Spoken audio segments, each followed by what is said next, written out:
Hello, everyone. I hope you're all fine.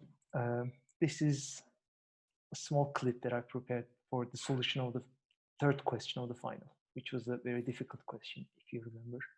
It had GPIO, it had interrupts, it had timer, it had switches, it had good coding. So I hope you liked it. Nobody could completely finish the question. I haven't finished reading all the answers yet, but up to now, nobody got.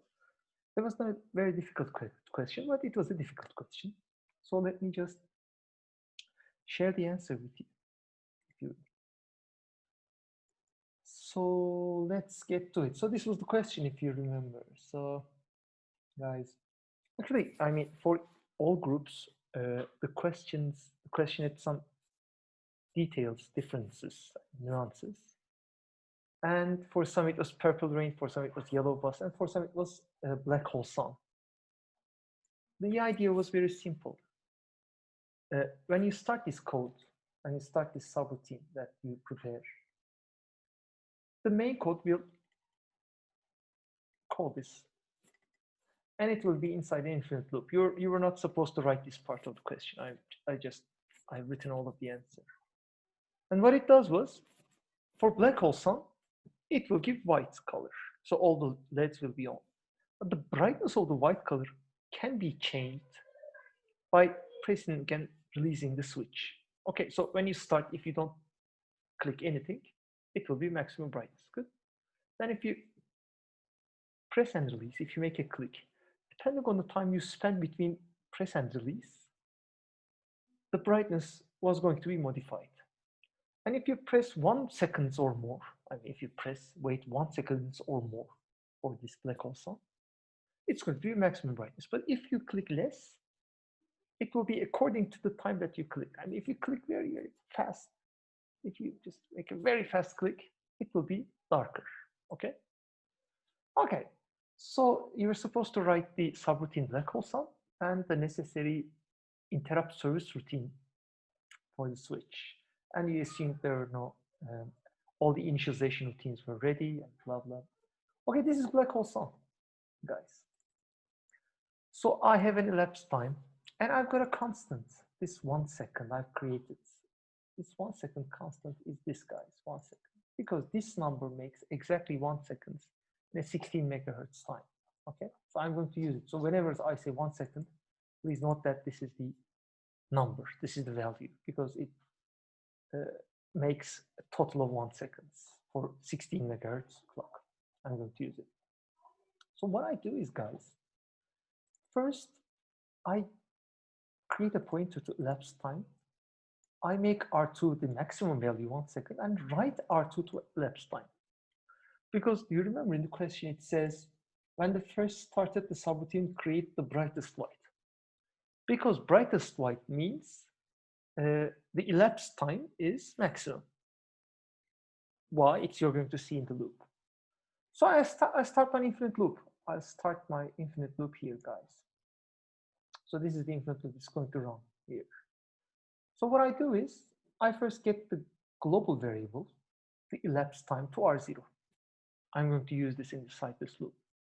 So, and I subtract R1 elapsed time from R0 and write it to R0. So as you can see, at R0 I have elapsed time, which is presumably smaller than 1 second. I'm going to make sure that it is. And at R1, it is not 2 seconds, it's 1 second, minus the elapsed time. So R0 will be my on time, LEDs on time. R1 will be my LEDs off time. And I create a loop. First, not purple, white on, because this is not like that. This is the black hole sun answer. I push R1 and pop R0 before I call these, because the LEDs on, this I've written, will use R0 and R1. Sorry for the rest. So what I do is, I call this function. Now, so I was here. It is white now. I wait for R0. So R0 will tick down. So I wait for an R0 unit time with this loop. It is the on time. Then I make the LEDs off. I wait for R1 units of time. and I jump back. So depending on the elapsed time, if elapsed time is equal to 1 second, I'm assuming that it is never more than that value. It's going to be always on. This loop will be very small. I mean, it's not, there will be no dark time. And if elapsed time is 0, then this loop will be very short and it will be all of time. That's what I expect from the main subroutine, guys. I mean, many of you could do this part. There is no problem. What about the interrupt service routine? Okay, it is here. It's a bit more difficult, but it is still not that difficult, in my opinion. Whatever. So in the solution, I said in the ISR, start the clock when you press. Record time when you release. So you will need to understand if this is a press or release event. Okay, so when I press, because both release and press events will create an interrupt, remember? So the black hole sound subroutine always does what it does. It is there. Okay. Next line, now write the codes. The first thing, the ACK. I expected you to write the acknowledge, guys. That many of you did. Then what I do is I first understand if this is a press or release event. Well, it's very easy to understand because if this is a press at that moment, this is a negative switch circuit, then PF4 will be 0 if it's a press, right? It's a negative logic switch. And if it is 1, it's going to be release. I check PF4 and compare it to this value because PF4 just corresponds to that bit. If it is 0, it means it's a press event. If it is not 0, I jump to release event. If it is a press event, I do this. What I do is I start the clock, as you can see. We start the clock when you press. I initialize the timer to a maximum value. Maximum value. I'm assuming that they won't do this 1 second. They will just, at maximum, wait for 1 second. That's an assumption to make the question easy. I reload with FFF because that's the maximum value you can put to the timer, right? Then I clear the current timer so that it is 0. And I start the timer, okay? I enable the first bit. I make the first bit 1 by orient, and I start the timer. That's all I do. I don't do anything else. I pop PC because at start I push LR, which means I'm going out of the ISR. If it was a press event, that's the only thing I do. I start the timer from the maximum value. If it is a release event, that's a bit more complicated. Oh, surprise, surprise. Babacığım şu kalemlerin hepsini sakladım çünkü duvarı boyuyorsun. Neden? Babacığım hadi annenin yanına. Hadi. Tamam. Dondurma mı yapacaksın? Tamam, sonra yaparsın. Hadi annenin yanına. Hadi babacığım. Hadi, hadi koş. Yatman saati geldi, hadi. Ay onu bırak. Hayır. Hadi babacığım, hadi. Hadi git, hadi. Hadi yallah. Hadi, hadi, hadi annenin yanına koş. Tamam, orada dursun o. Evet, hadi. Hadi yallah. Sorry. Okay. So, when it's the release event, it says, record the time when you release. What I do is, if it's a release event, remember, if it's a release event, I'll enter this subroutine again.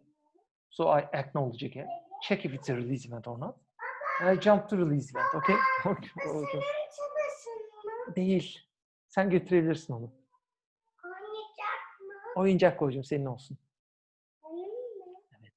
Senin çalışsın. Tamam, benim çalışım ver. Hadi git annenin yanına, çabuk hadi. Ben koyacağım. Hadi koş, tamam hadi. Hadi.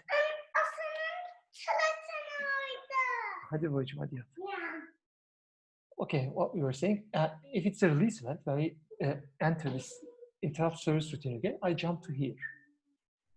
I record the timer, the current time. I get the current time and read it to R0. This was the maximum time. It's at R1 now. I get the difference. So at R0, I have the difference. If it is more than 1 second, then I make it equal to 1 second because you remember in the infinite loop, in the main subroutine, I assume that elapsed time can never be more than 1 second. So I compare it to 1 second here. If it is positive, it is, I mean, if it is, if R0 is more than 1 second, so this should be BMI. If it is more than 1 second, then I don't jump here. I write 1 second to R0. At R0, I have the elapsed time. If it is smaller than that, I don't do this. I just jump here. I have at R0 the elapsed time. So I record R0 to where R1 points, which is the elapsed time. At the global variable, I have the elapsed time. That's it, guys. That's it. I mean, yes, difficult question, but a nice question. It will be a nice exercise for the next year. So have a nice day. See you again.